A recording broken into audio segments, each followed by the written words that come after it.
Hi children, welcome back. We are discussing about uh, the living organisms and their surroundings, their adaptation, how do they survive in the different types of ecosystem. And as a part of that, we completed about desert and mountain and as well as forest. So land is completed. Now come to aquatic ecosystem.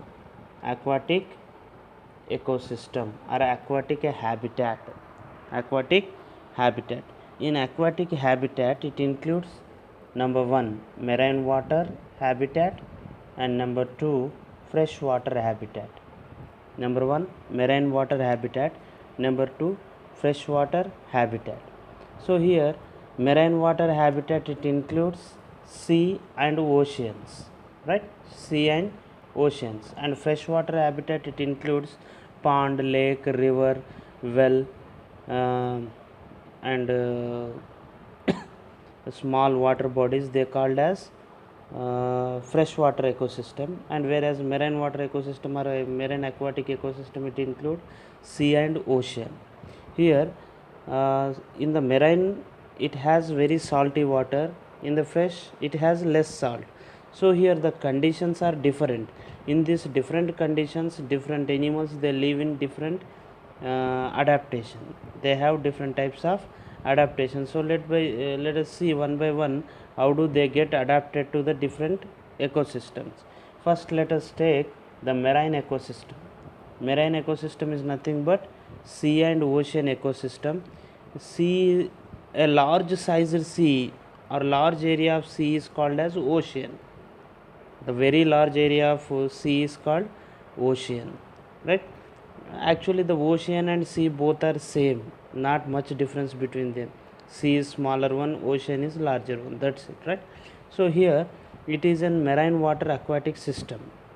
It has salt water, so whatever the organisms that are living in this salt water, they should have a special kind of adaptation, and they should inhale the oxygen that is present in the water, that is dissolved oxygen.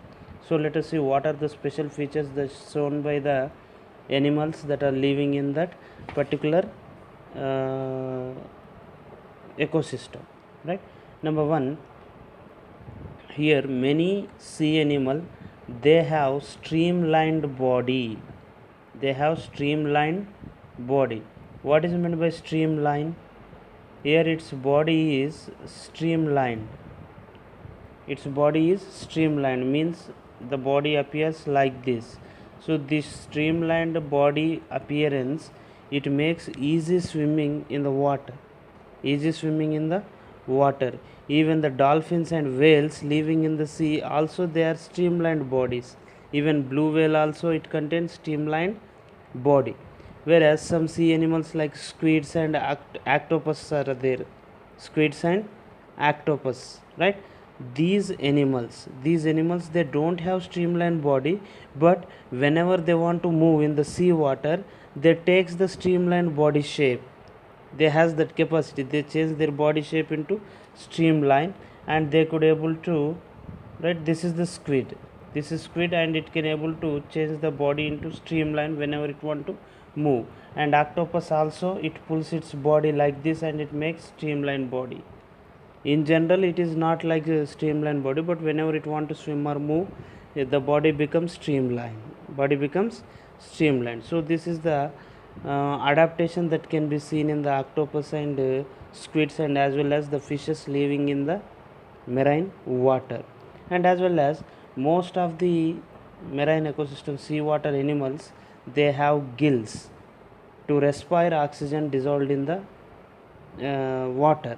So in the marine water, whatever the oxygen is present, for example fish, squids, octopus, they live in water and they have the gills, right? With the help of gills, they can take up the water from the dissolved oxygen from the water, right?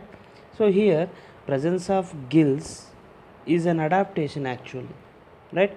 Because of gills only they are surviving in the water, otherwise they will die. But some animals like dolphins and whales, they don't have gills.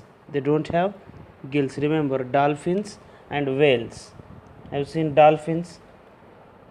When you see the dolphin, when you see the dolphin, it don't have gills, but it has a hole on its back. And as well as blue whale, the largest animal in the water, blue whale. Whale and dolphins, they have a nozzle hole. It is called blowhole, BLOW, blow holes. It has blowholes. With the help of blowholes, it respire. It is treated as the nostrils of the dolphin and blue whale.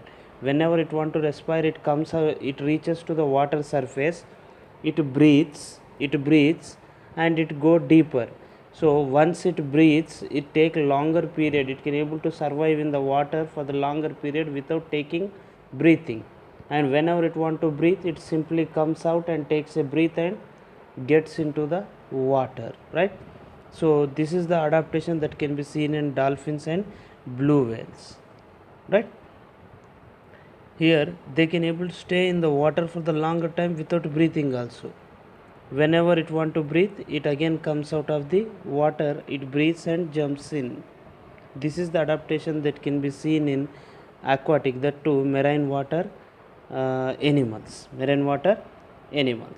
Let us see the freshwater ecosystem, that is ponds, lakes and etc.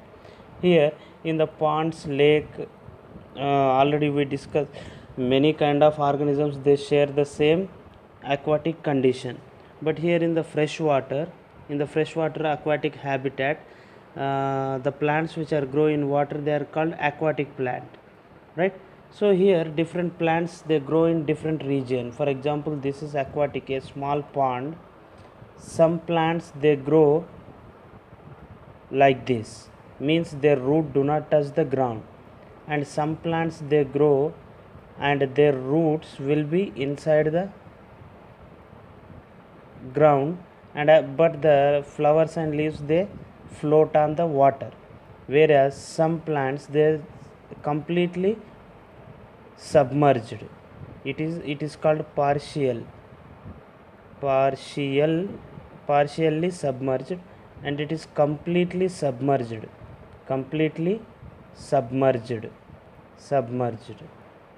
right? And here it is floating, it is called floating plant. So some plants are floating plants, they float on the water. The best example is water lettuce and hyacinth, right? Water lettuce and hyacinth,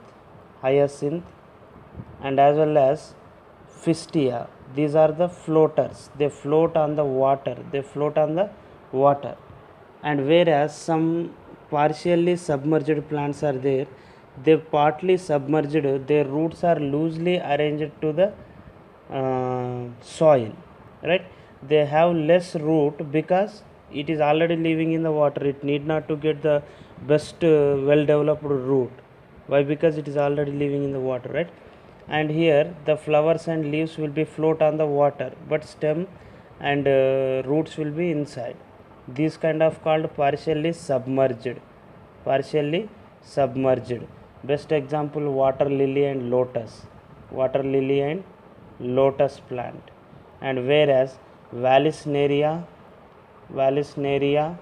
and Hydrilla plants, they are called completely submerged plant. They are present inside the water,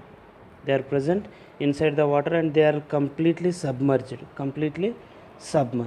right? So these kind of plants can be seen in case of ponds, lakes and etc., right? Here aquatic plant, it has special kind of adaptation, that is it has aquatic plant have very short and small roots, whose main function is to hold the plant in the place. Actually the roots are very small here,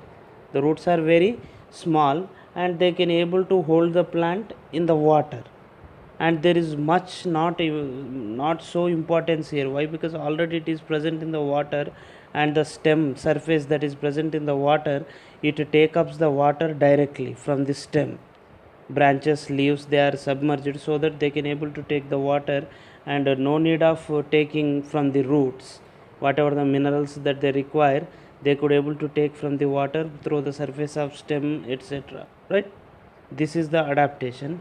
And as well as it has very soft and hollow lightweight stem filled with the air space, because if it is the strong, if the stem is strong, whenever the water current touches the strong stem, there is a chance to get breakdown. Whereas if it is slender with a hollow space, nothing inside, it is tube like structure, very smooth tube like structure, so that along with the water wave the stem will move and it is not going to get breakdown. And as well as the leaves are very sharp, and ribbon like leaves are very common. Ribbon like leaves are very common. They perform photosynthesis, and as well as they look like the normal leaves. The function of the leaves is normal, but they are flat in structure, ribbon in structure, so that they can able to float easily along with the water current. They are not going to get broken down. Right? So these are the adaptation that can be seen in the plants that are available in the ponds, lakes and rivers, freshwater plants. Right? We'll discuss some more about the adaptation in frogs and etc. in the next class. I hope you understood this class very well. Right? We'll discuss later about the remaining.